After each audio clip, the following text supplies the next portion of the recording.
As hinted yesterday, it's tremendous that Dame Alison Rose is going to forfeit 7.6 million in the payouts which she was promised. She was promised 10 million. She's going to lose um, almost all of that. She'll still get 2.4 million for 12 months worth of pay and benefits. I mean, she's going to get a tidy sum, but she's going to lose 7.2.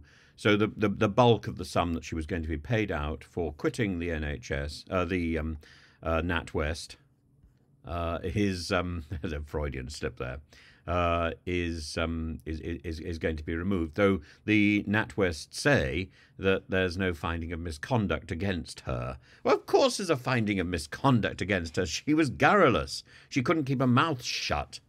That's her failing. But yes, no misconduct, of course. And so I think I think she's not facing formal dismissal. She is leaving voluntarily, can depart with redundancy, health.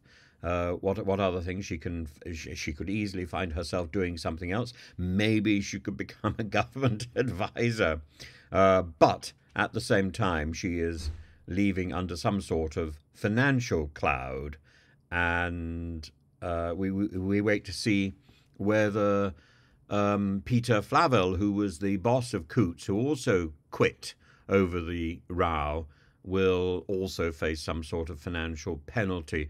I think that in the end, this will go down. I mean, you don't want to be constantly running around the place supporting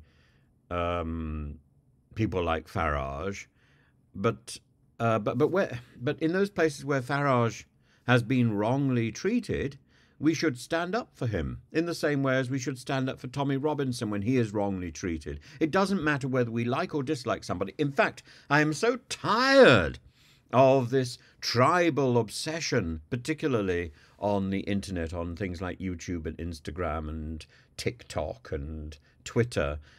It's as if people don't actually listen to the issues. They're only interested in whether you're on that team or that team, and it doesn't really matter. And that there can be some sort of crusade against banking. Of course there's a crusade against banking because banking has got itself into a mess. It's a scurrilous industry at the moment. It's taken money from the public. Therefore, the public has every right to take an interest in scurrilous behaviour within banking. It's scurrilous behaviour which led to the banking crisis a few years ago. So that scurrilous behaviour is presumably still at play. Banks need to be called out.